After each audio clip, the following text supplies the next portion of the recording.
Buenas tardes a todos. La idea de este panel es que tenemos la difícil tarea de hacer una bajada al lote de lo que se vio en estos 2 días, más lo que traemos nosotros como conocimientos de todo nuestro recorrido. Me acompañan a mí Gonzalo Berongaray, que es ingeniero agrónomo de la Universidad de La Pampa.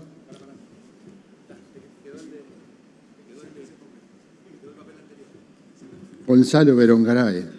Se nota que no estoy muy concentrado.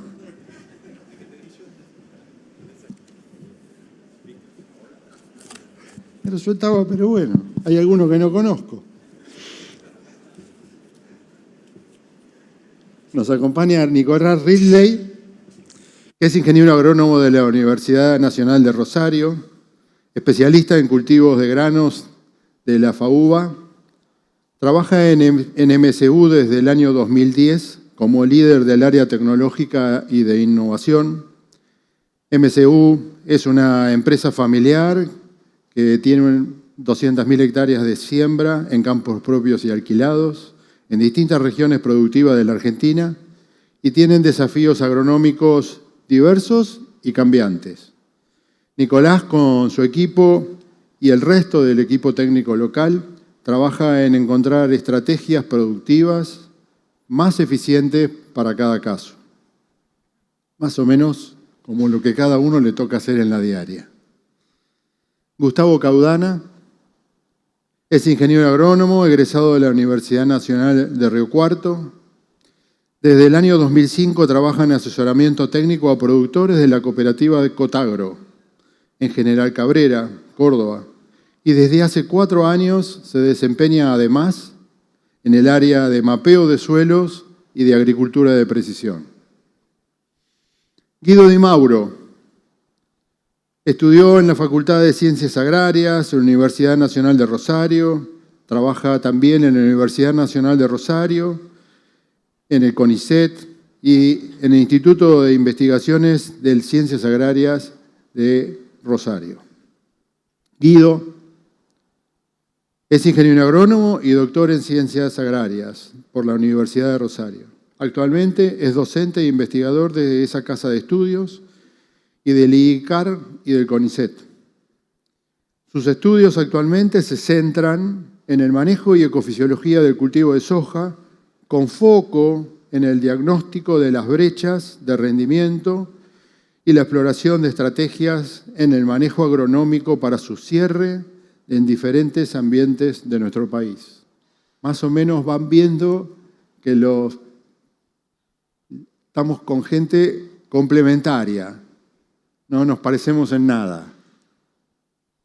Diego Rotili es ingeniero agrónomo, especialista y máster en agronegocios, doctor en ciencias agrarias, todos obtenidos en la Universidad de Buenos Aires. Investigador y consultor en manejo de cultivos y sistema de producción agrícola. Es director en América Agroinnova y coordinador académico agrícola en las regiones oeste y oeste arenoso de CREA. A su vez también del Grupo de Riego del Sudoeste y es profesor adjunto en la Universidad Nacional de La Pampa. Si no le sacan el jugo a este panel, es porque yo soy un desastre. Bueno, les conté que nosotros tenemos la difícil tarea de tratar de llevar al lote lo que vieron más lo propio que vamos teniendo.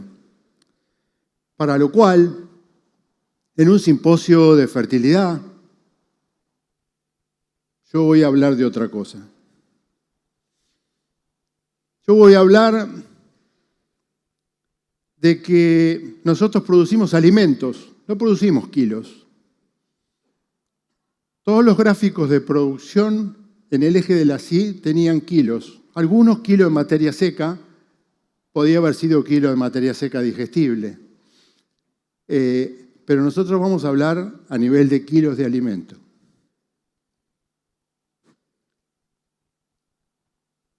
El rendimiento de los cultivos en un simposio de fertilidad, les quiero aclarar que la fertilidad es una partecita muy importante, pero nosotros en Argentina y en gran parte del mundo, el rendimiento depende de lo que cosechamos de agua. Para poder cosechar agua, el agua tiene que entrar en el suelo, las raíces tienen que llegar hasta el agua o el agua hasta las raíces, según el caso, y recién ahí empezar a crecer. Es decir, que tenemos que ponerle toda la garra para poder que entre la mayor cantidad de agua al sistema y que el sistema lo pueda aprovechar.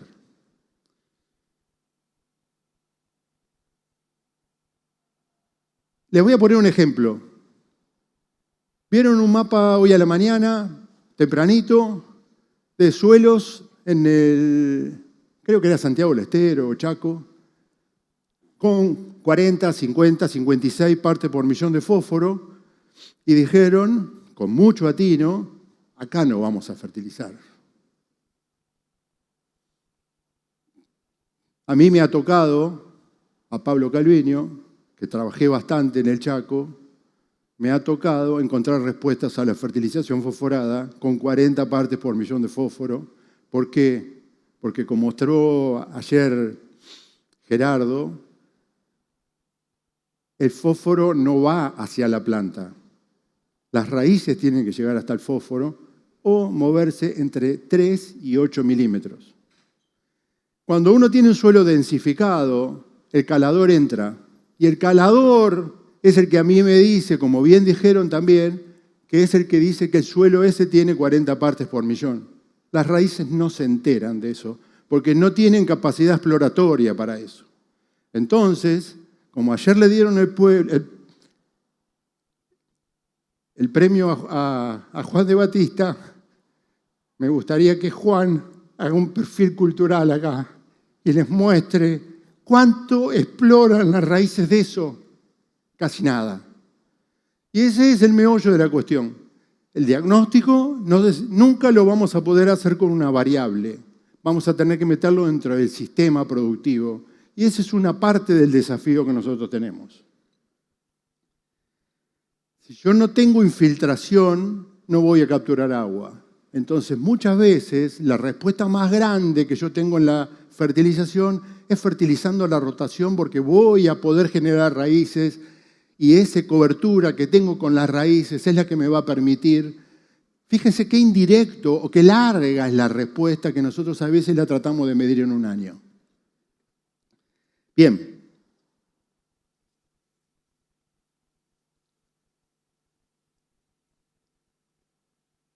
¿Cuál es la variable más importante en la definición de rendimientos de todas las que utilizamos? Genética, de las variedades, análisis económico, fertilidad, fecha de siembra. Mi experiencia me ha dicho que el empresario, si se enteran que yo lo pongo a la altura de la fertilidad, me matan. Pero es así.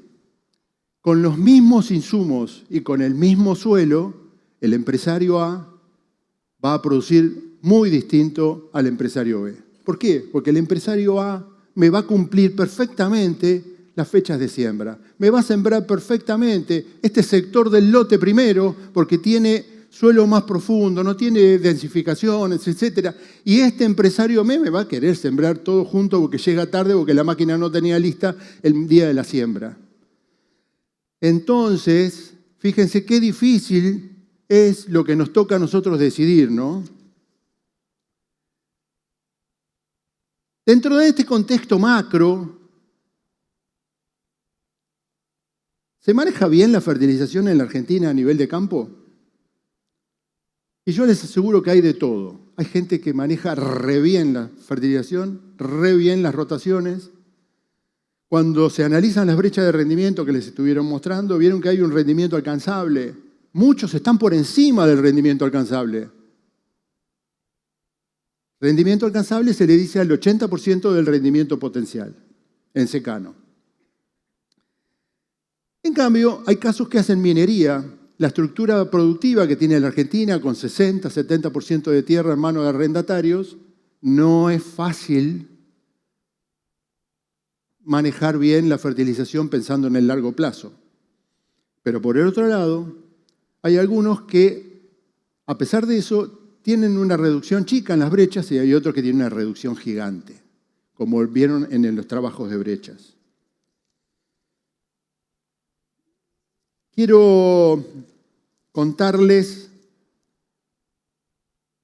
que a su vez, porque nosotros dentro de eso tenemos que manejarnos en un contexto y diseñar fertilizaciones, hay zonas que tienen variaciones interanuales muy fuertes de rendimiento y tienen zonas que tienen variaciones interanuales muy chicas de rendimiento.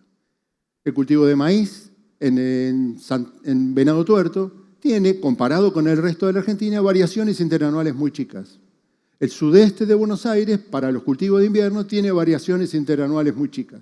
Ahora, me voy al sur de Buenos Aires o me voy al sudoeste y sacando los maíces tardíos que han encontrado un nicho estable, todos los demás cultivos pueden rendir lo que quieran, pero no lo que programamos. Es muy difícil. Ni les cuento en el norte de Santa Fe, centro de Santa Fe, norte de Córdoba. Entonces, ahí es muy difícil armar diagnósticos de rotación a nivel de empresario.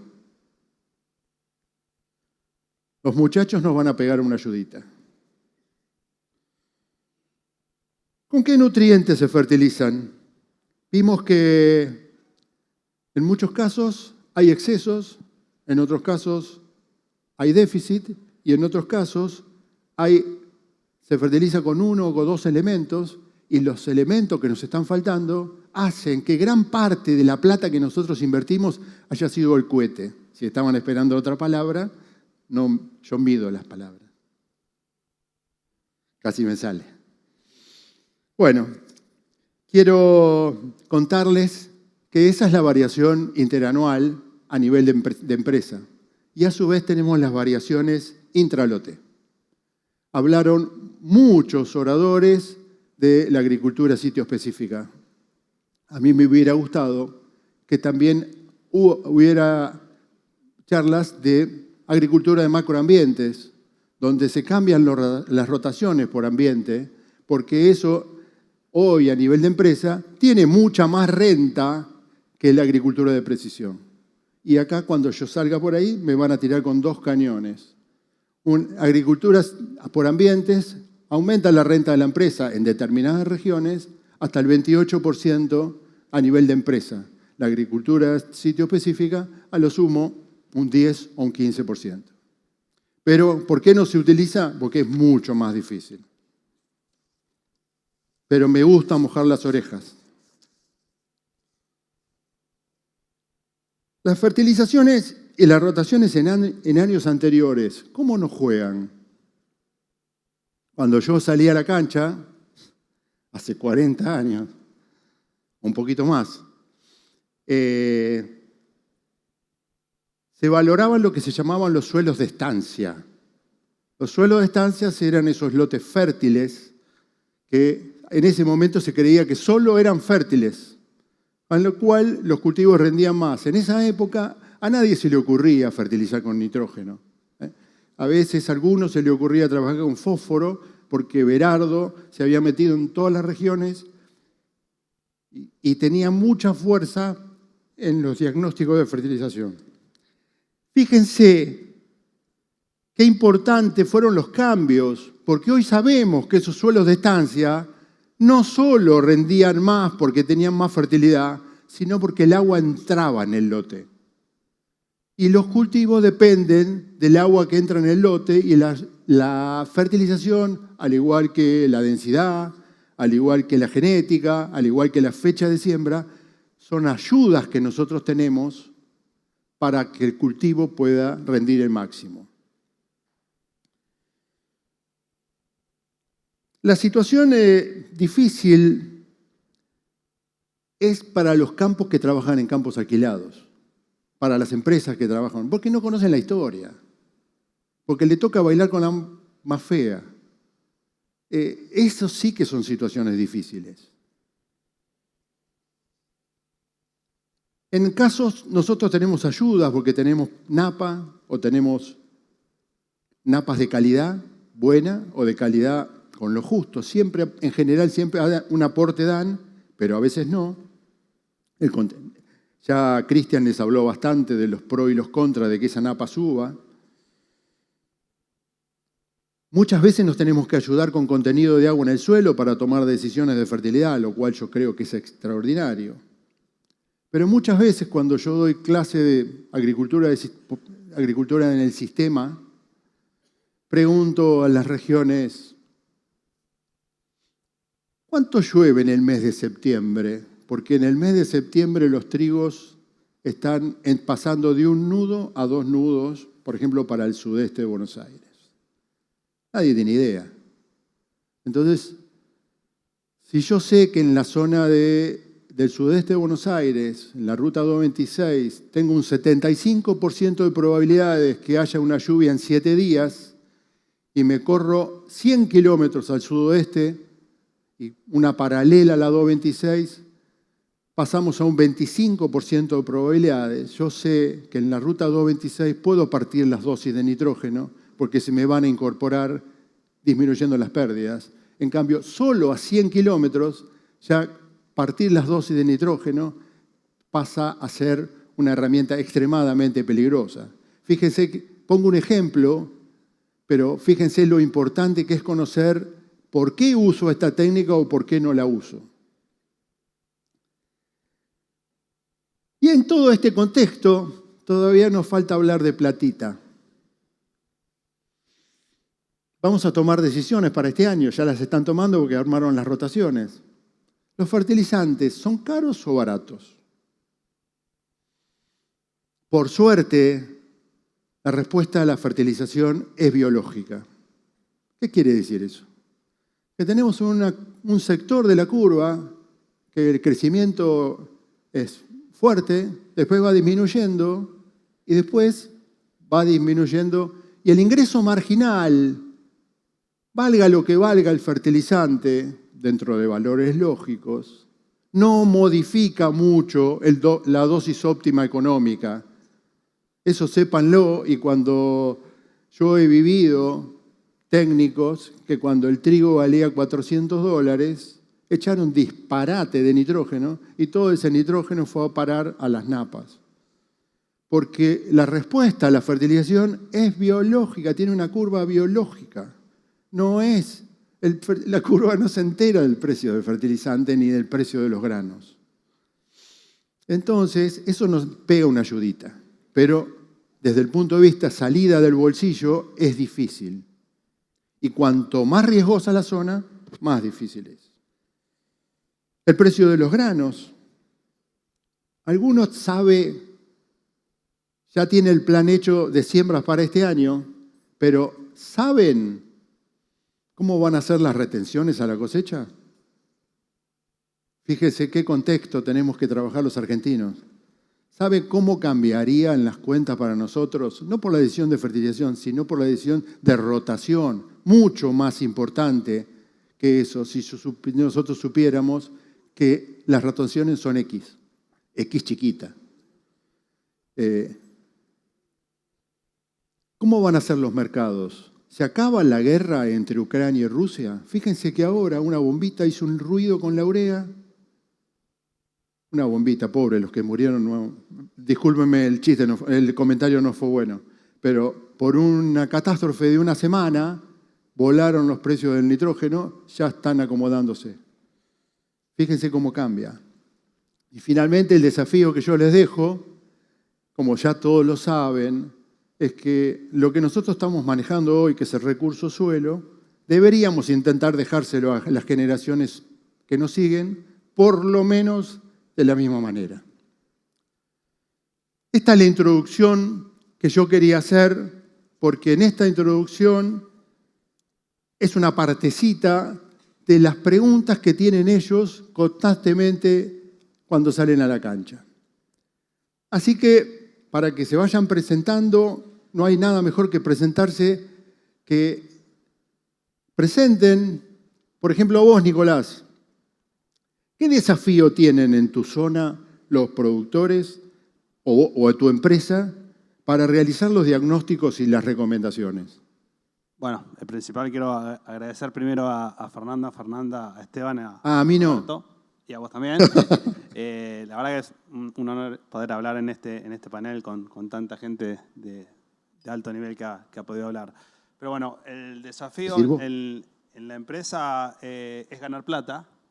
Y justamente muchas veces en este congreso, en este simposio, se habla de un montón de cosas que estamos todos los agrónomos estamos de acuerdo, y después cuando llegamos al lote se nos complica seguir. O sea, los mapas de Hernán nos muestran que venimos perdiendo nutrientes todos los años, los sigue actualizando y la curva no para.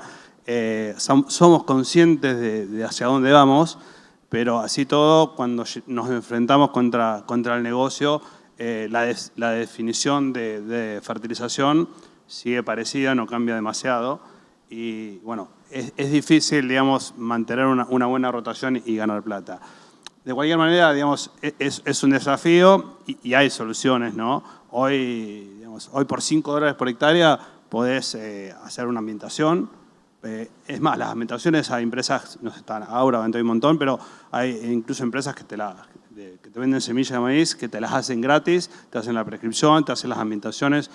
Hoy, pagando un poquitito más, por eso dentro de esos $5 podemos conseguir una siembra variable y realmente redistribuir los mismos recursos, la misma cantidad de fertilizante de manera más inteligente, ¿no es cierto? Nosotros, bueno, yo hablo de un poco de todas las zonas, pero la zona que tenía asignada para hoy es centro-norte de Buenos Aires, centro-este y un poco del centro-oeste, de noroeste.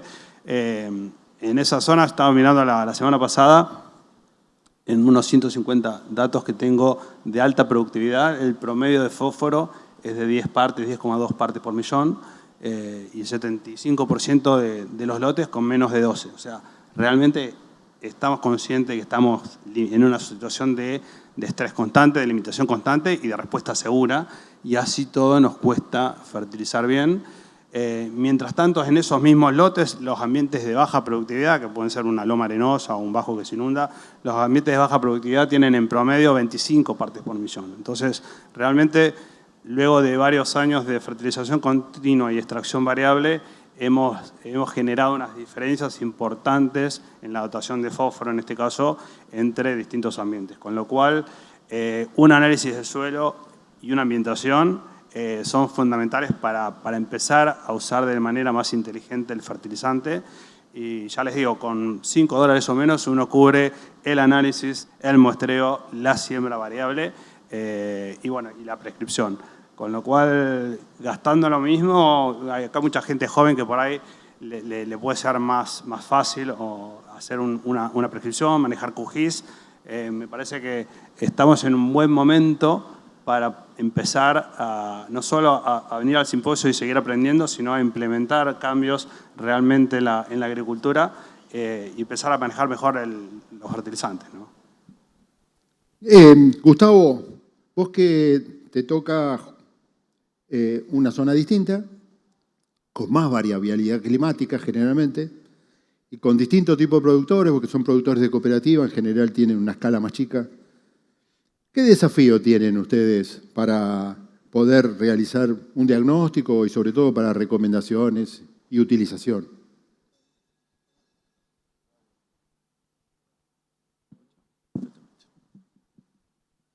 Bueno, primero agradecer la invitación, para mí un gusto estar acá.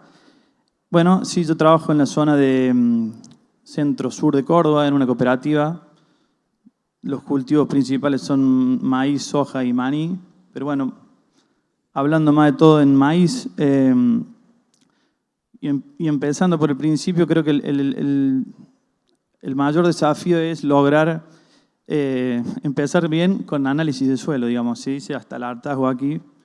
Pero bueno, revisando datos de la cooperativa veo que en los últimos años el promedio es que el 16% de los lotes tienen análisis de suelo. Son datos no estimados, son datos. Y con un máximo de 20 y un mínimo de 10%. El año pasado, después del problema que hubo con el achaparramiento, bajó el número de análisis de suelo, digamos. Entonces, el principal problema creo que empieza por ahí.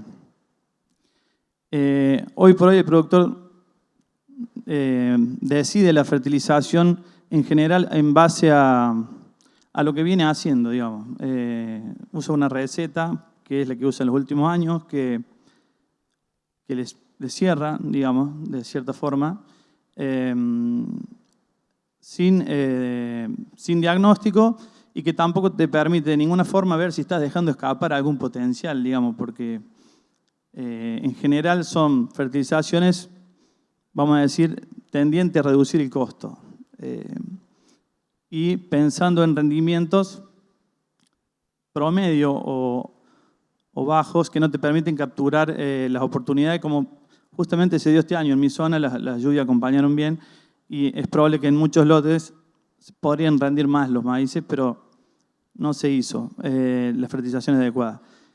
Esto no es una crítica a los productores en sí. Yo creo que el desafío es hacer llegar a los productores. Yo, digamos, no estoy en la parte de investigación, estoy en la parte de asesoramiento, y el desafío nuestro es, si se quiere, la comunicación de todas las cosas que se generan en los ámbitos académicos o en las universidades o en los INTAs. De cierta forma, nosotros tomarlo y traducirlo o transformarlo en información que los productores usen para tomar decisiones, para decidir una fertilización. Yo creo que eso es una gran falencia. Por ejemplo, el tema de los análisis de suelo que hablaba al principio, yo siempre pensé, digo, ¿por qué no se hace más análisis de suelo? Una cuestión es que muchas veces se hacen análisis de suelo y después esos datos, esos números, no los transformamos en algo que los usen para tomar decisiones. Entonces, ese productor no hace más análisis de suelo. Porque, ¿para qué lo voy a hacer si voy a seguir fertilizando igual? Entonces, no lo hace más. Entonces, creo que por ahí están las principales. Necesitamos comunicar mejor todas los beneficios, digamos, de fertilizar bien, porque está visto que cuando se hace, el productor toma esas cosas rápidamente. Un caso en la zona nuestra, en la zona mía, es el tema de los fertilizantes arrancadores en maíz que tengan zinc y azufre. A partir de, sobre todo, los trabajos de Gabriel Espósito y equipo, se comunicó con datos locales, respaldado con datos locales, se comunicó muy bien el tema de la respuesta zinc y azufre, y los productores lo tomaron muy rápido. Hoy por hoy se ha ido reemplazando los fertilizantes arrancadores en maíz commodity, digamos, por otros que estén más balanceados. Entonces creo que cuando los productores está visto que cuando ellos prueban tecnología como esa, no vuelven atrás. Ya el que usó ese tipo de fertilizante no quiere volver a usar el otro. Y bueno, creo que el desafío un poco es ese. Buenísimo. Guido, ¿vos cómo ves la cosa desde un ámbito más cercano a la generación de información y un poco menos cercano de los lotes de producción? Buenísimo, ¿se escucha ahí? Sí. Sí. Bueno, buenas tardes a todos, gracias por la invitación. Es un placer estar acá en este panel con mucha gente que trabaja en distintas zonas, aprendiendo a su vez de otros lugares. Un poco concuerdo tanto con Nicolás como con Gustavo. Hoy por hoy los sistemas de producción zonales igualmente, y argentinos en general, como bien explicó Roberto en la introducción del simposio, hay una brecha de rendimiento que queremos explotar, ¿sí? Con respecto al alcanzable, que es el 80% del potencial, que es económicamente factible de hacerlo, como dicen muchos trabajos.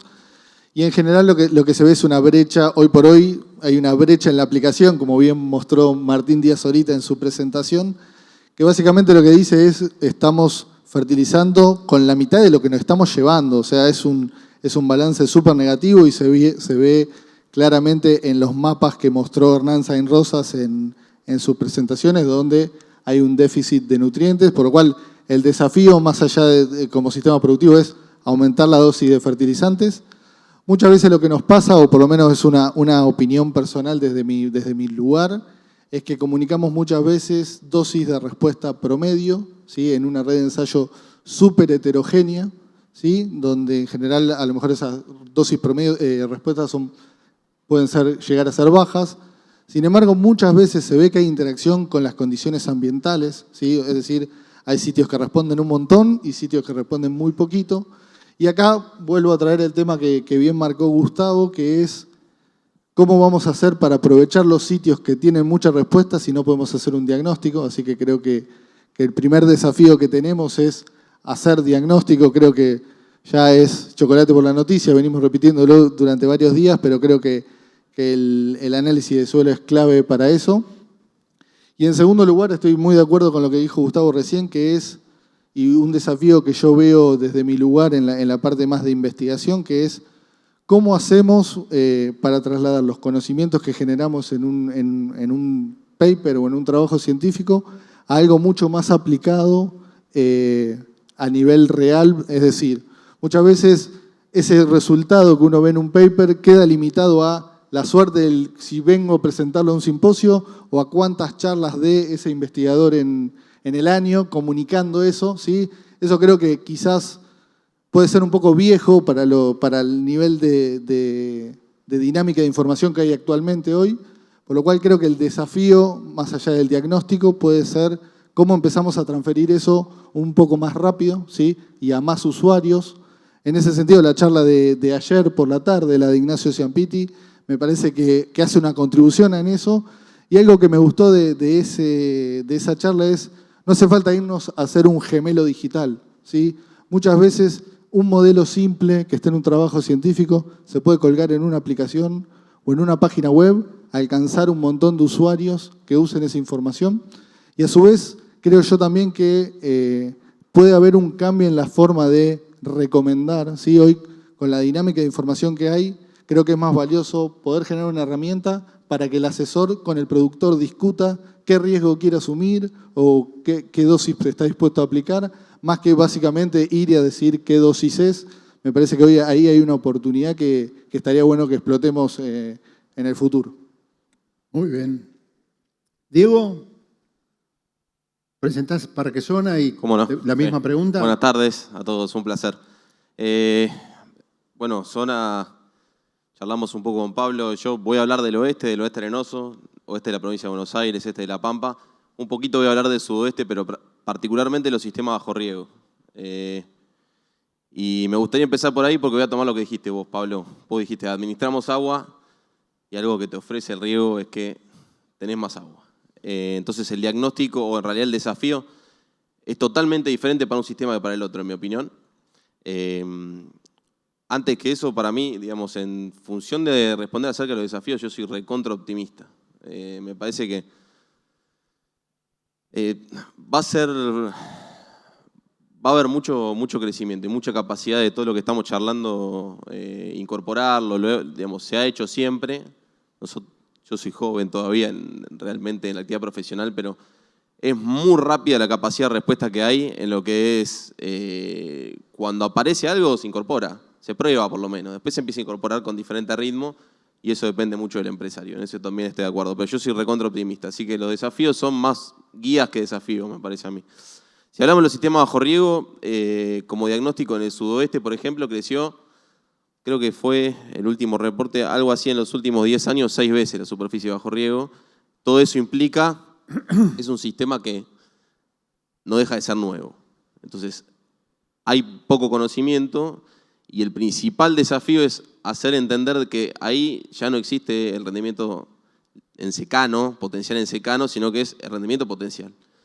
Y cuando alguien se incorpora de un sistema distinto a ese sistema, la adopción rápida de tecnologías suficientes para explotar ese rendimiento potencial es lo que te hace que se pase de cobrar alquiler en kilo de carne o en kilo de carne del año pasado, hace un par de años, si me entendés, a realmente tener mucha renta. Ahora, si tenés mucha renta o tenés un poquito más de renta, depende de que tengas en cuenta que realmente tenés que incorporar muchísima tecnología y cambiar el chip totalmente. Por ejemplo, un año bueno para el secano puede no ser un año bueno para el riego, porque, por ejemplo, si llueve más, está más nublado. entonces falta radiación. Todo ese tipo de conceptos que son súper básicos agronómicos y que es tarea del agrónomo extensionista de comunicarlos, en el día a día no son fáciles de comunicar o no llegan rápidamente y realmente es importantísimo. Entonces los sistemas bajo riego, para los que se incorporan rápidamente es, en serio, cambia el chip, cambia completamente. Y lo segundo es para los que ya están hace años en esos sistemas bajo riego, estamos llegando a los techos de rendimiento en muchos casos. O sea, uno usa modelos de simulación, sobre todo en los cultivos de fina, y dice, cuando vos ves el promedio y haces simulaciones con el modelo que sea, más o menos te van a decir en términos de potencial un valor parecido, cualquier modelo, están en el techo. Entonces el desafío de incorporar progreso genético y no perder salud del suelo sobre todo, es muy fuerte. Para otros cultivos el diagnóstico es distinto. Para los cultivos de verano es distinto, el desafío es darnos cuenta que incluso los que hace mucho producen commodity bajo riego están muy lejos de su techo y para alcanzarlo hay que cambiar el chip, realmente. Ahora, haciendo una comparación con los sistemas de secano y si vamos al oeste arenoso, se estuvo hablando mucho, justo estuvo Cristian, cambia totalmente la cancha. O sea, te pone una cancha en la que las limitaciones cambian año a año. Entonces, cuando uno se para en los sistemas en secano, regionales, el principal problema es estimar bien el rendimiento antes de sembrar. Porque eso nos guía después toda la toma de decisiones. Y vos también lo hablaste de eso, Pablo. Los modelos están hechos para una toma de decisiones más o menos teniendo un rendimiento esperado en la cabeza. Los modelos agronómicos incluso, no estoy hablando de los modelos económicos. Ese para mí es el otro desafío. Entonces, si yo le pifio o si yo no tengo cierto criterio en cómo estimar el rendimiento, muchas veces es muy difícil, voy a tomar malas decisiones incluso habiendo aplicado un criterio que es el que nos enseña siempre. Entonces, el desafío para adelante es ser cada vez mejores en entender el sistema, pararnos en cada ambiente del lote o conociendo el historial del lote y estimar bien el rendimiento. Para eso, en el oeste particularmente, si tengo que hablar, hay un montón de trabajo que se ha hecho, no sé. Justo acá Miriam ha hecho, o Cristian, o Horacio Videla han hecho muchos modelos predictivos de medir el agua a la siembra y más o menos tener un rango de hacia dónde vamos. Y eso es muy sencillo, es muy sencillo. Lo segundo es la posición en el paisaje. Porque eso, más que si es la loma o el bajo, también hacia dónde va el agua. Porque hacia dónde va el agua es donde más se va a acumular. Esos son 3 herramientas. ¿Y dónde está la napa, no? Esas 3 herramientas nos ayudan. ¿Y qué tipo de napa tenés? Y bueno, sin dudas, eso Cristian ha trabajado un montón también.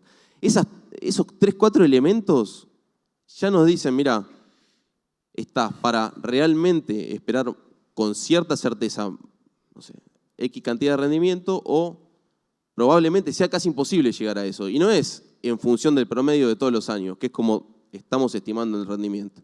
Entonces, eso nos hace cambiar la toma de decisiones de fertilización. Y para terminar, el principal desafío, y vos también lo mencionaste, cuando tomamos decisiones de tipo agronómico, tratando de tener un negocio, cambió el chip. O sea, ahora hay que producir bien. El año pasado, me acuerdo, estábamos charlando y cómo tomar la decisión de fertilización, para hablar en particular. Y por presupuesto. ¿Qué significa eso? Y bueno, entre el capital que ahorré del año pasado, o sea, la renta que tuve y que me queda, los ahorros, y el crédito que puedo tomar, tengo tal estructura de gastos posibles. En mi estructura de costos yo tengo el alquiler, no lo puedo dejar de pagar. Los sueldos no los puedo dejar de pagar. Tengo que sembrar, tengo que hacer las labores, tengo que comprar la semilla y después queda la fertilización. Agronómicamente es la peor manera de tomar una decisión posible.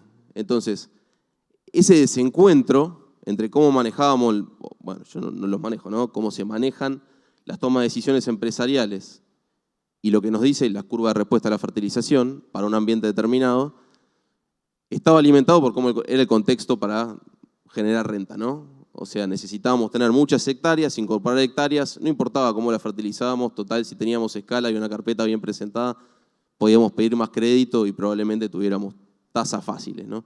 Cambió. Y ahora la agronomía vuelve al centro de la escena. Si haces ese cambio, volvés de nuevo a tener que estimar bien el rendimiento para cada uno de los ambientes. Si no lo haces, y bueno, vas a fertilizar por presupuesto. Y no funcionan bien los cultivos así. nos otorga mucho menos producción de lo que nos podrían otorgar. Así que ese desafío es muy importante para mí en este momento. Buenísimo. Voy a echar yo. Cuando terminó Gustavo, que por el tipo de contexto en el que le toca desarrollar el trabajo, ¿cómo hago para hacer convencer a alguien de la fertilización? Se hizo análisis de suelo y no me cambió nada o no pude cambiar nada el diagnóstico o lo que el hombre podía hacer. Hay que llevarlo a plata. Hay que llevarlo a plata. Cuando, en particular yo, me tocó trabajar y empezaba a trabajar midiendo las variables y me daba cuenta de que en este determinado ambiente no podía ser el mismo maíz que en este. Y en esa época no existía el maíz tardío. Entonces yo le decía, mirá, vos acá no podés hacer maíz, porque acá estás sacando 9.000 kilos y acá estás sacando 4.000 con la misma tecnología. Fíjense lo que es la felicidad de la ignorancia. No sabía yo hace 30 años que podía cambiar la tecnología. Entonces, lo más fácil era cambiar el cultivo. Ninguno quería cambiar el cultivo. Ahora, hasta que un día me junté con un especialista en riesgo, que era Alejandro Bustamante, especialista en riesgo agropecuario, y trabajamos con modelización de cultivos, y está publicado incluso, y lo que nos dimos cuenta, y ahí le mojé la oreja a los productores me habían mojado muchas veces la oreja a mí, o sea que esa debe haber sido una de las pocas, y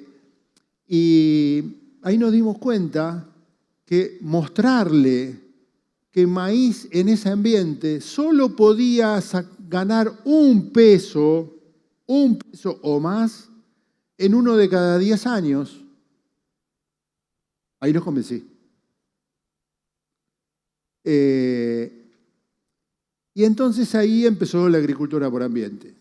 Pero hay veces que cuando vos se lo mostrás a nivel de plata, le llega. Esto sigue, que cambiaron los conocimientos, después aprendimos que se podía bajar la densidad de los maíces plásticos, la siembra tardía, ¿tá? Y ahora en esos ambientes se puede hacer perfectamente maíz tardío con baja densidad. ¿Tá? En mi caso, una bien, 4 mal, porque yo no sabía eso, ni se me ocurría eso. Tuvieron que venir otros investigadores para mostrármelo.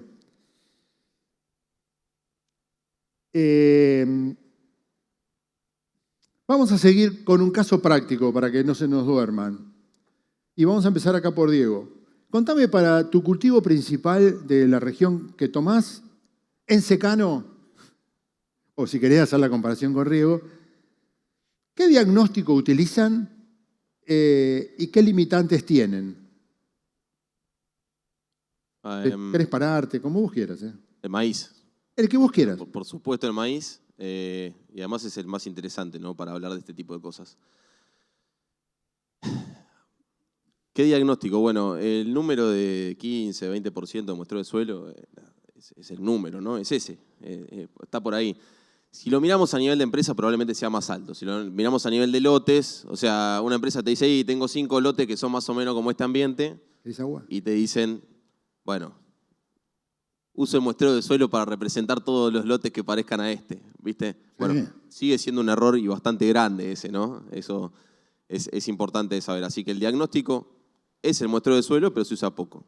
El segundo diagnóstico, que es el que me refería antes, que es el más importante, es el rendimiento esperado.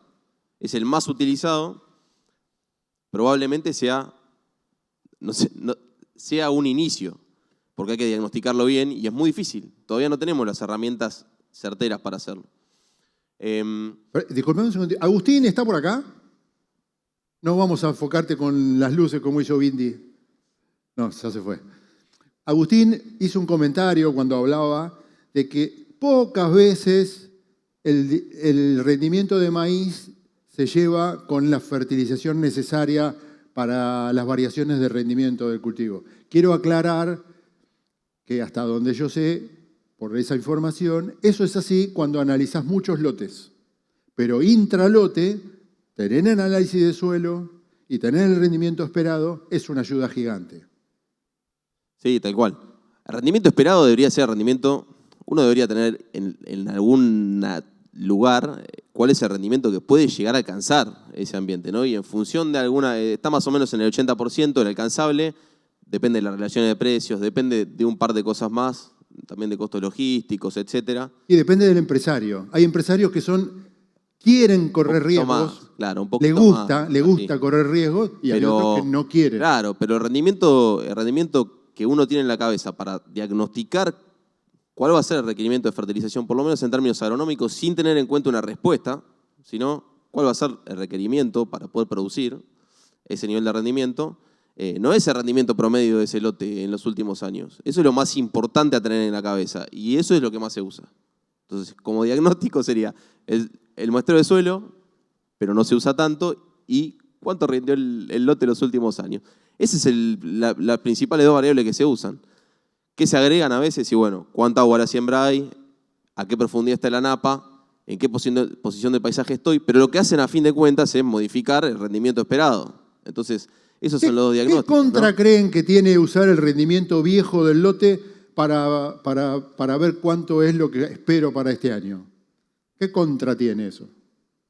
Pablo, no sé si va por ahí un poco la pregunta, pero en realidad si uno se pone a pensar cómo se viene manejando y estamos hablando que se viene subfertilizando, probablemente ese rendimiento promedio ya esté castigado, tenga un hambre oculta y en realidad ya de por sí lo estás penalizando, me parece. Diego comentó que él es optimista y yo sé perfectamente que sobre los productores que él tiene influencia van asimilando ese optimismo, con el de Agustín también, lo van asimilando y van incorporando más tecnología año a año. Ojo, que cuando vas incorporando tecnología, y tecnología es fecha de siembra, genética, de variedad, etc., y vas mejorando las cosas, no podés usar el rendimiento viejo, porque vos te estás limitando el rendimiento. Pero es lo que se usa. Sí, disculpa, una aclaración o una acotación más que aclaración. Tiene mucho peso en general en todos nosotros lo que pasó en la campaña anterior. Entonces, cuando vas a planificar el rendimiento, te fijas cuánto rindió el año anterior.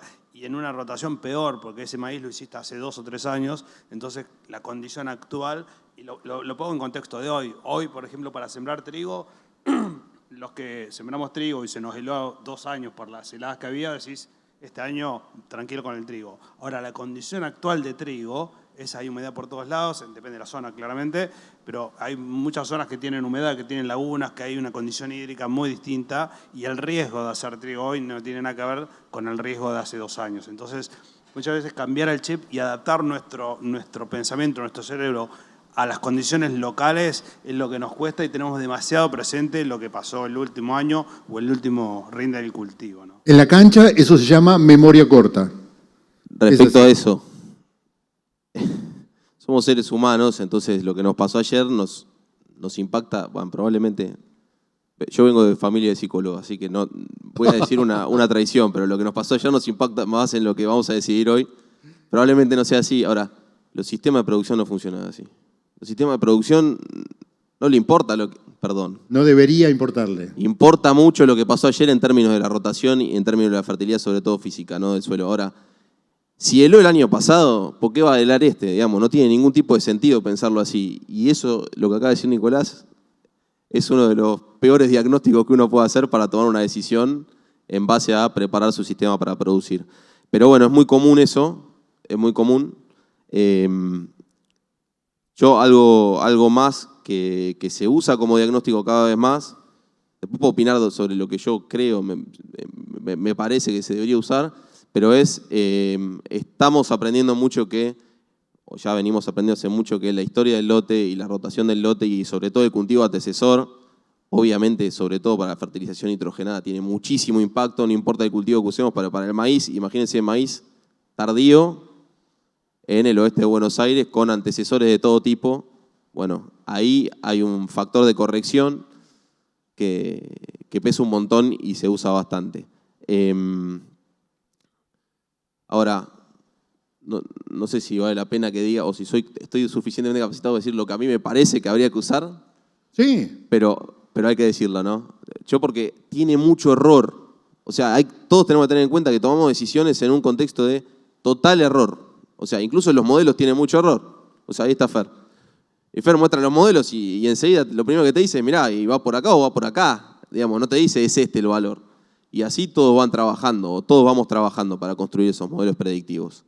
Entonces, lo primero, si uno tiene que diagnosticar, y por eso yo soy bastante optimista, es los sistemas que están manejados más intensivamente, en el largo plazo funcionan mucho mejor que los que están manejados en el corto plazo. Entonces, la primera forma de diagnosticar tu sistema es no usar modelos instantáneos de diagnóstico, sino realmente pensar tu trayectoria. ¿Hacia dónde querés ir? ¿Qué querés dejar para el futuro? Porque encima en el medio aparecen un montón de caminos virtuosos y eso demuestra un montón de redes de largo plazo, digamos, ¿no? De larga duración. Y lo segundo es, si estoy parado en este momento, obviamente la compra de insumos se hace mucho antes de tomar la decisión final, pero yo tengo que saber a dónde estoy parado en el paisaje, cuál es mi rotación, cuál es mi cultivo antecesor, cuánta agua tengo a la siembra, tengo que tener muestreo de suelo sí o sí, de la mayor cantidad de nutrientes posibles, y encima tengo que saber de alguna manera si yo voy a intervenir muchas veces en mi cultivo o pocas veces en mi cultivo. Por ejemplo, nosotros, vos lo hablaste justo, Pablo, sobre las fertilizaciones divididas. Nosotros en el oeste tenemos un problema, por ejemplo, tanto para el trigo como para el maíz. Vamos para el maíz. El maíz tardío crece muy rápido. Entonces la posibilidad de intervenir el cultivo para una corrección durante el ciclo, incluso si tuviéramos, como han hablado, el índice de nutrición nitrogenada, como un buen diagnóstico de si nos falta nitrógeno o no, es muy complicada. Entonces hay que estar preparado. O sea, si yo quiero intervenir, lo que tengo que saber es que yo voy a querer intervenir y tengo que estar preparado con la logística preparada. Si yo tomé la decisión de no intervenir, tengo que saber que voy a tener más error. O sea, voy a tener menos predictibilidad de la posibilidad de explorar al máximo mi renta. Y en el trigo nos pasa lo mismo. En el sudoeste, un modelo que se ha adoptado muchísimo es la capacidad de saber si voy a un manejo promedio, pero tengo la posibilidad de intervenir si el año viene por encima de las expectativas y lo que me empieza a limitar es el nitrógeno y hacer una corrección. Ahora, si yo sé que voy a hacer eso, necesito tener el elemento para hacerlo y mi diagnóstico es muy previo, es saber cómo yo quiero manejar mi sistema. Y eso no ocurre a menudo. No ocurre a menudo. Perfecto. Vamos a ir ahora en este orden. Guido. Pablo, hay un comentario un poco para sumar a la discusión de lo que decía Diego. Hace un tiempo en la zona núcleo hicimos algunos trabajos para ver de qué dependía la respuesta a la fertilización a un paquete con varios insumos, ¿sí? Y una hipótesis que teníamos era que estaba muy relacionado al rendimiento potencial secano que tenía ese ambiente, ¿sí? Como mejores ambientes van a tener más respuesta. Y lo que terminamos viendo en realidad es que no estaba tan relacionado a eso, sino estaba más bien relacionado a cuán lejos estabas vos con tu manejo promedio, la brecha, famosa brecha. Entonces, le agrego una complejidad más. Yo sé que es muy difícil estimar el potencial, hay que usar modelos, mucho más difícil estimar la brecha, pero algo en general, y tiene toda la lógica y el sentido, es la respuesta a la fertilización va a depender de cuán lejos estás del máximo que estás pudiendo sacar. Y eso lo cuantificamos en ambientes del sur de Santa Fe. Y un poco también, sumando a lo que vos decías, Pablo, hoy temprano. Discúlpame, sí. Quiero dejar el concepto, porque en general los modelos se utilizan poco porque hay gente que no confía en los modelos. Depende de quién haya corrido los modelos y la experiencia que tengan los modelos. Es que una persona nueva que corre modelos puede modelizar bien o puede ser un desastre. Quiero dejar esa aclaración porque a veces es peor el remedio que la enfermedad. Pero cuando uno tiene la suerte de tener información confiable, uno puede estar tranquilo que al modelo lo único que le falta es saber la probabilidad de granizo, que no la tiene, y el riesgo de enfermedades que no la tiene. Ahí, Pablo, algo que deberíamos empezar a comunicar es el uso de modelos. Y las heladas. El uso de modelos localmente validados, que en realidad eso es lo Exacto. que usamos. Y las heladas, perdón. Generalmente usamos modelos que ya los probamos y sabemos que predicen bien ese rendimiento. Perfecto.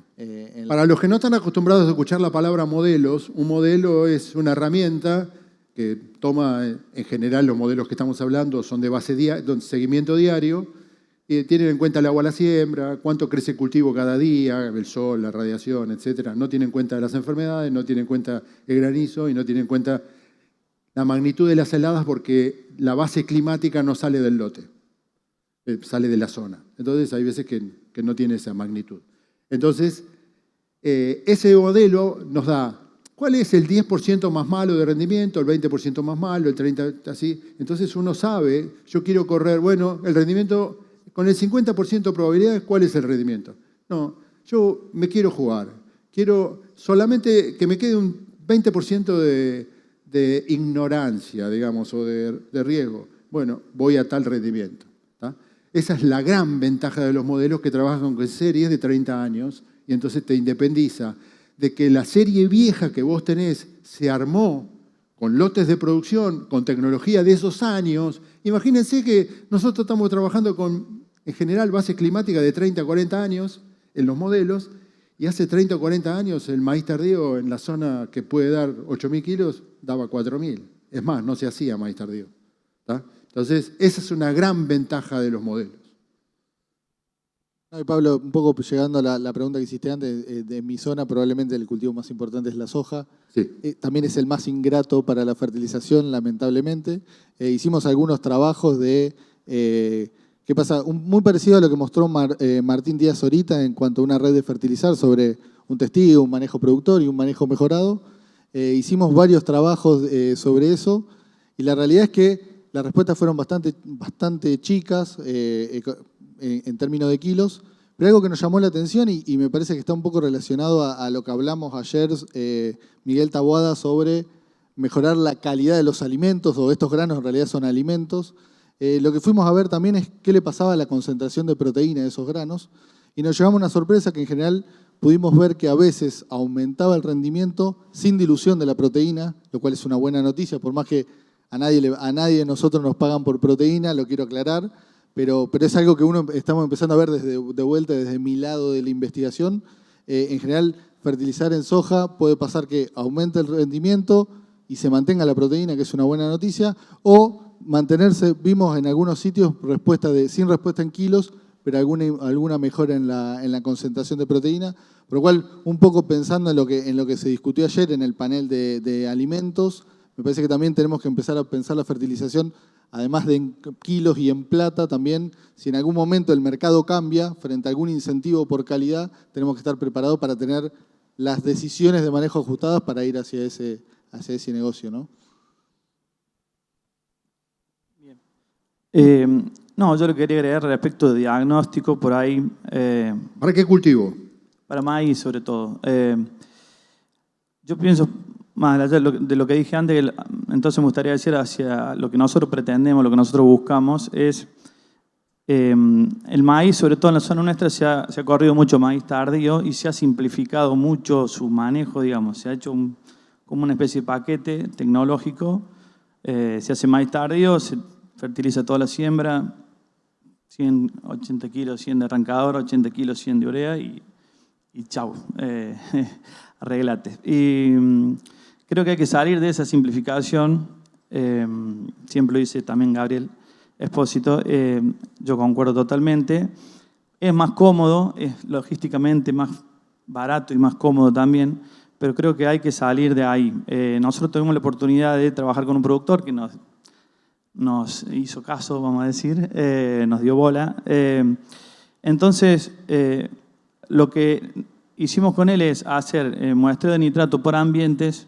Él tiene una máquina para aplicar one variable. Y el primer año hicimos muestreo de nitrato con ambientes y poniéndole un rendimiento a cada zona, que también es un desafío, como decían, a cada zona maneja un rendimiento objetivo que es muy variable en la zona nuestra, pero bueno. Y siendo positivos, en muchas zonas daba que tenía que fertilizar y en otras partes que no. y dejamos zonas como franjas fijas y bueno, los resultados fueron positivos. A partir de ahí ese productor todos los años quiso volver a hacer lo mismo. Vuelvo a repetir lo mismo, una vez que tenés que trabajar más, tenés que hacer más cosas, tenés que ir más veces al lote, tenés que entrar, pero pienso que el desafío es salir de esa simplificación y hacer más análisis y más agronomía también, es decir, tomar decisiones basadas en esos datos, digamos. Creo que cuando uno va para ese lado, como dije antes con el tema de los arrancadores, los productores lo adoptan, digamos. Buenísimo. Nico. Bueno, primero está complicado porque la rotación soja maíz tardío es de las más extractivas, ¿no? La verdad que salir de eso, sobre todo en el oeste cuando no te llueve, es difícil. Bueno, en América lo mismo, pero por ahí tenés un poquito más de posibilidad de hacer trigo. No, en lo que es centro de Buenos Aires, norte de Buenos Aires, este, oeste, en realidad todos los cultivos son importantes, ¿no? Obviamente en una rotación hay que incluir a todos. Maíz lo que tiene es que tiene la particularidad que es el único cultivo que uno puede digamos, regular el consumo de agua, regular el consumo de nutrientes según la densidad. Es un cultivo, digamos, que tiene muchas más variables de manejo que lo que uno haga como agrónomo. Las decisiones que tome afectan a la productividad, ¿no? Y respecto de lo que decía vos, Diego, de poner el rinde al ambiente, yo creo que una de las limitantes más importantes para mejorar la fertilización es justamente el riesgo que tienen los ambientes, ¿no? Como decías, por ahí te dicen el modelo te da que para este lote tenés que poner tanto nivel de nitrógeno y demás, y de plantas, pero bueno, el lote tiene un montón de ambientes y lo que por ahí no tenemos tan en cuenta es que cada ambiente tiene un riesgo distinto. Y entonces, cuando uno habla de lote, uno tiene percibe el riesgo de una manera. Ahora, cuando empezás a hablar de ambientes, podés ya tener como más certeza de que hay ambientes mucho más seguros, más estables. Este año nos puede pasar que tengamos napa en algunos lados, que son ambientazos que están subutilizados, ¿no? Nosotros, por ejemplo, este año estamos dentro de un programa de brechas de rendimiento con Pioneer, que la idea era justamente el tratamiento del productor, un tratamiento potencial que le pones todo lo que necesita el cultivo y un intermedio mejorado del productor con más riesgo. Entonces, la idea es buscar un ambiente de alta productividad, o sea, de bajo riesgo también, y potenciarlo un poco más. Y la verdad es que en el tratamiento adicional gastamos $260 más en semilla y fertilizante, fósforo, nitrógeno, azufre, un poco de todo. Sacamos 2.000 kilos más, o sea, el productor sacó 15.000, nosotros sacamos 17.000 kilos. Fue un añazo, ¿no? Para el productor también, pero así todo, vos, un productor o uno que alquila campo, sacás 12.000 kilos, estás chocho. Y justamente el problema de que el objetivo del que alquila campo es estar arriba de la línea de flotación, no maximizar el rinde y no mejorar la productividad, es simplemente con el menos riesgo posible estar arriba de la línea de flotación. Eso está bueno, pero lo que tenemos que entender es que cada ambiente tiene un riesgo distinto y también estamos dejando de ganar, en este caso con el tratamiento mejorado ganamos $160 más por hectárea. Estamos dejando de ganar un montón de dólares por hectárea por no potenciar los ambientes que tienen bajo riesgo y mayor posibilidad de producir. O sea, la radiación es la misma, la temperatura es la misma, simplemente estamos dejando pasar año tras año sin capturar esos recursos que están ahí y que los subutilizamos. Entonces, nosotros producimos en campo alquilado, entendemos lo que es poner $1 en la calle, pero hay que para ahí clasificar los ambientes en productividad y en riesgo.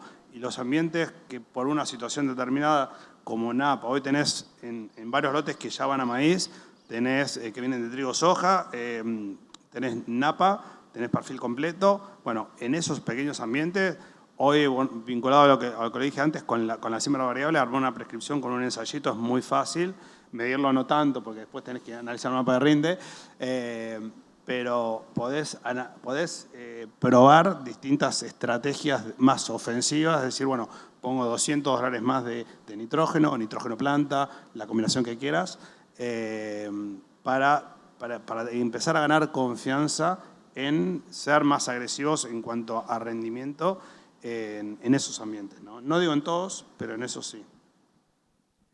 Buenísimo.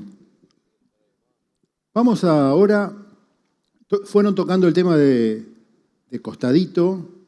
¿Qué es lo que hacen algo en agricultura de precisión? ¿Cómo lo están manejando? ¿Y qué les está faltando para que eso tenga más resultado? Larga, Nico. Bueno, sí, nosotros arrancamos hace 5 años. La verdad que a nivel de empresa grande es difícil entrar en un programa de agricultura de precisión. Son muchas capas de información que uno empieza a generar, porque tenés la ambientación, la prescripción, el mapa de siembra, el mapa de cosecha y después el análisis de esa información. Esas son todas capas GIS que si no tenés un programa no lo podés analizar o no lo podés entender. Y en definitiva vos toda la información GIS la tenés que pasar a una tabla, porque la nueva decisión agronómica la tomás con una tabla. O sea, cuántos kilos, cuántos dólares le sacaste por hacer una u otra práctica. Entonces, no es algo por ahí tan fácil de entrar. Hace 5 años era bastante más complejo. Hoy hay herramientas, digamos, que está cualquier productor o cualquier asesor está mucho más cerca de esas herramientas para entrar en agricultura de precisión y no hace falta tener la mejor ambientación. O sea, con que uno ambiente con imágenes o con mapa de rinde, con lo que tenga, y capture el 80-85% de la variabilidad de ese lote, ya está ganando. Nosotros tenemos medido en 3.000 hectáreas, $55 por hectárea por hacer variable, ¿no es cierto? Entonces, uno captura rápidamente y de manera importante, a pesar de que no sea el mejor mapa de ambiente, uno ya captura gran parte de esa variabilidad del lote. Y la verdad es que estar poniendo nitrógeno en un lugar donde no se va a aprovechar y probablemente se lave, o poner fósforo también en una loma que tenés 25 partes de fósforo, no tiene mucho sentido. Y redistribuir esos nutrientes tiene todo el sentido para mejorar la productividad. Gustavo. Sí, nosotros desde hace la 4ª campaña que desde la cooperativa brindamos un servicio de agricultura de precisión, de mapeo de suelos, cada vez con más como demanda de parte de los productores. Nació como desde parte de la cooperativa de tratar de tener un servicio para los socios, los clientes que así lo demandaran y, digamos, así no tengan que ir a otro lado a buscarlo y generar los datos y la información necesaria. Yo creo que eso es una clave porque año a año vamos generando, digamos así, un método de ambientación y de sugerencias, si se quiere, con los productores de manejo, que se va perfeccionando año a año y que los productores lo reciben muy bien. Una de las cosas que más nos ayuda en ese sentido de la agricultura de precisión es poder hacer un poco de experimentación a campo de productores de ellos mismos. Es muy fácil hacerlo porque, como yo dije recién, nosotros necesitamos usar toda la información que se genera en los organismos, digamos, pero también es importante poder demostrarle a campo al mismo cliente diferencia de manejo. Y en ese sentido estamos trabajando fuertemente en tener datos para después respaldar las decisiones en el futuro. Buenísimo. ¿Guido? Sí, actualmente, en realidad en el pasado estuve trabajando en algunos proyectos de agricultura de precisión y un poco relacionado a lo que le decía Nicolás pese que al principio había una gran barrera en cuanto a gestionar todos esos datos. Sí, hoy hay un montón de métodos alternativos que permiten, si no tenés mapa de rendimiento, usas la imagen, ves cómo haces. Y a su vez, algo que me parece importante, y mucho lo hacíamos en ese proyecto en extensión a los productores, era tratar, hay una etapa muy fuerte de validación de las ambientaciones que me parece que está bueno aprovecharle esa interacción con el productor. Muchas veces nosotros desde el aire, con una imagen, pretendemos decirle cómo es el campo al productor, que lo conoce desde que nació. Entonces hay una etapa muy buena de validación y sobre todo una etapa en la cual con una imagen uno espera un ambiente y con el productor probablemente se dé cuenta cuán estable es ese ambiente, ¿sí? Que es un poco para manejar el riesgo en cuanto a la prescripción. Así que en general vimos una parte, yo trabajaba sobre todo en la parte más de datos, había como una especie de barrera en el uso de los datos y en la gestión. Hoy creo que se avanzó un montonazo. Creo que el desafío es seguir formando gente desde la universidad probablemente, seguir formando gente que pueda gestionar esos datos y generar esos modelos para, sobre todo, interpretarlos, saber qué hay en la cocina para poder interpretarlo. Impecable. Diego. Una cosita, un agregado. No, está buenísimo lo que decís de meter el productor o el local, digamos, porque en realidad vos tenés imágenes o tenés mapa rinde, vos tenés un tamaño del ambiente, pero la dimensión real de ese ambiente te la va a dar cuán representativo es, o si la baja productividad corta acá o corta acá, digamos, te lo va a dar el conocimiento local, ¿no? Además de que lo involucrás en el proyecto y bueno, también va a estar más enganchado en seguir. Sí, sí. Yo, respecto a eso, podría hablar mucho tiempo con una aproximación teórica respecto a eso, pero siempre me acuerdo de algunos ejemplos que son lo mejor para caracterizar eso. Vos lo mencionaste, Pablo, la agricultura de precisión es la agricultura por ambientes, en realidad, ¿no? Generalmente a nivel de macroambientes, en realidad. En general, la agricultura de precisión se relaciona con la que realizás con aparatología. Bueno, por eso. La que yo entiendo como de precisión termina siendo la de macroambientes para hacer agronomía mejor, ¿no? Sí. Entonces, el mejor ejemplo que yo conocí de el impacto de la agricultura de precisión fue en el sudoeste. En el sudeste existe, y de hecho está publicado un caso muy parecido, es trigos en una posición de bajo, media loma, loma, con tosca en la loma, en un lugar muy helador, ¿no? Entonces, la helada se deposita en el bajo y cuando manejamos, no sé, imaginémonos que sembramos el 1 de junio, tal variedad, ¿no? Cuando manejamos todo el lote igual, conseguíamos tal productividad, tal rendimiento y tal respuesta de insumos. Y cuando uno empezaba a ver el análisis del monitor de rendimiento, obviamente el bajo rendía muchísimo más que la loma, pero la loma rendía 500 kilos por hectárea, algo así. Sudoeste, estoy hablando Coronel Suárez, San Eloy. ¿Y qué pasó? Eso es Faustín Giorno, en realidad dijo, che, esto es otro ambiente, ¿por qué no sembramos o antes o algo más corto? Porque acá termina de helar antes. Digamos, así de sencillo. Y fue un cambio agronómico tan sutil, pero tan basado en ecofisiología, que pasó a rendir el triple, a rendir 1.500 kilos por hectárea esa loma, y pasó a tener sentido sembrarla. Y pasó a tener sentido incluso empezar a tomar algún tipo de decisión de refertilización si el año venía bueno en lluvias. Entonces, ese es el caso de agricultura de precisión por ambientes que a raíz de tener un sensor remoto, en realidad está en la cosechadora, generó un cambio tan fuerte en el sistema, pero tan sutil, que me parece que es imposible pensar en producir bien sin hacer un análisis de ese tipo. Segundo ejemplo, lo discutimos otro día con una empresa de América, el diagnóstico era, me parece que la fertilizadora variable no está fertilizando lo que nosotros le pedimos. O sea, a medida que avanzamos, está tirando más o menos, depende del lugar. Entonces, lo que hicieron... Vos los cambios, cuando ya incorporás la agricultura por ambientes y la variable, son bastante fuertes, digamos, cuando pasa de un ambiente al otro. La naturaleza no funciona así. La naturaleza no tiene cambios abruptos, excepto que, no sé, en un tapto, capaz, acá, más al oeste de acá. Pero generalmente las transiciones son elegantes, ¿viste? Por decirlo de alguna manera. Bueno, nuestras prescripciones no son así. Y entonces, cuando vos diagnosticabas con una variable de nitrógeno, sobre todo, pensemos en nitrógeno, justo... ¿Cuándo era que, respecto a tu prescripción, había más subdosificación o sobredosificación? Obviamente estaban en los cambios de ambiente porque los engranajes no les daba para cambiar. Entonces, lo que terminaron haciendo, parece muy sencillo, pero es totalmente lógico, es agregar una zona buffer, un ambiente intermedio, pero no era, digamos, no era porque, que probablemente sea así, era otro tipo de ambiente, sino simplemente para adaptarse a la tecnología disponible. Y el diagnóstico mejoró, digamos, ¿no? Entonces, o sea, la solución fue buena de esa manera. Entonces, esos son ejemplos.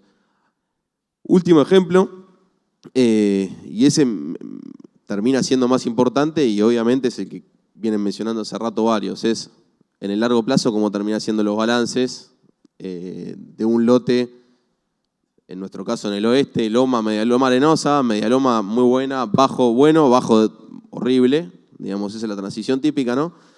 ¿Cómo son los balances a lo largo del tiempo de los nutrientes? Y la realidad es que son totalmente diferentes.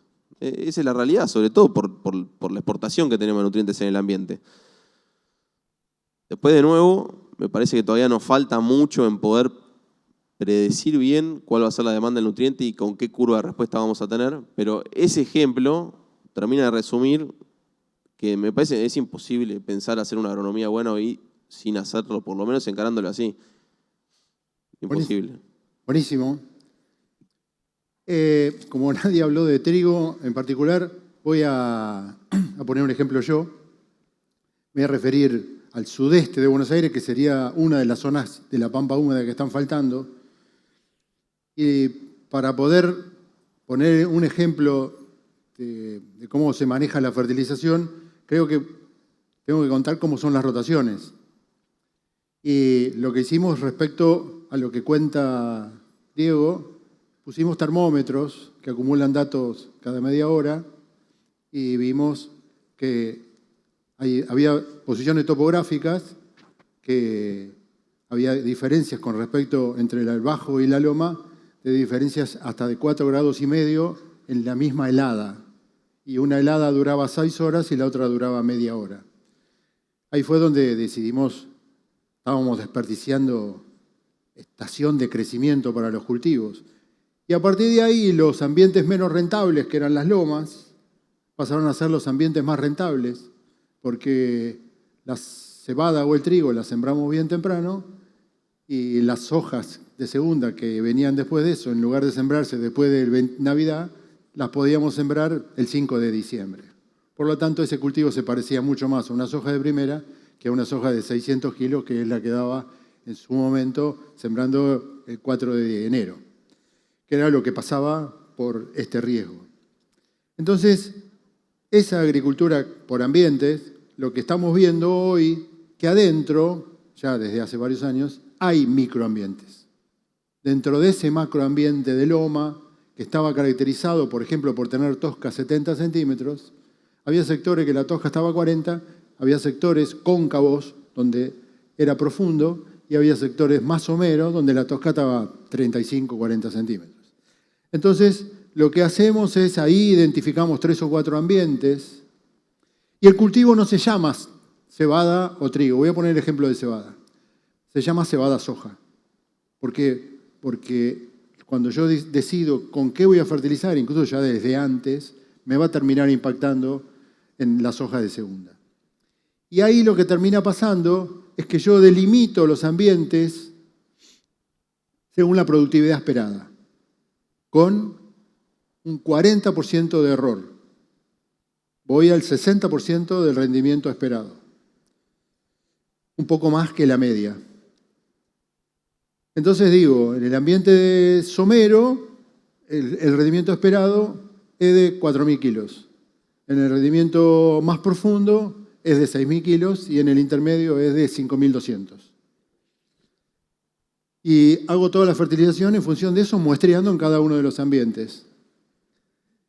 Y el 1 de septiembre salimos a medir agua. Si el 1 de septiembre tenemos el suelo lleno de agua, automáticamente cambia de categoría. ¿Por qué? Porque lo que vimos es que esos suelos someros, cuando tienen agua, prefloración, ahí empieza el periodo crítico, 2 nudos, a floración, periodo crítico. Entonces, cuando tiene agua disponible, que ya sabemos, si yo el 5 de septiembre, yo ya tengo el suelo lleno de agua, yo ya sé que el periodo crítico voy a tener condiciones óptimas. Y automáticamente lo cambiamos de categoría y tenemos que salir urgente. Cuando hacemos el complemento, le cambiamos las dosis a ese sector, que le tocaba poquito, le toca un poco más. Sí o sí, esas cebadas van con azufre, porque la soja de segunda responde muchísimo más a ese azufre residual que al no tenerlo. Entonces, lo que estamos en un círculo virtuoso, que la verdad que los productores que hoy lo toman no se lo sacan más de encima, están súper contentos con eso. Y es un ejemplo, tiene más trabajo, sobre todo el trabajo mayor es cuidado con los herbicidas, ¿no? Porque no hay un solo lote que es derecho. Pero es una cuestión de... El problema es el primer año. Ya después se acostumbran y ya no tienen más problemas. La cebada se vende por rinde, por kilos, y tiene que cumplir características cerveceras, donde la característica más importante es la proteína. Si yo no cubro, si yo no cambio de categoría a esas lomas someras y la dejo la fertilización para ir a buscar los 4.000 kilos, automáticamente yo ahí tengo baja proteína, y si es muy baja proteína, también tengo problema de calibre. Entonces eso automáticamente no solo me baja el rinde, sino me baja la categoría y pasa a cebada forrajera. ¿Ven cómo va todo hilvanado?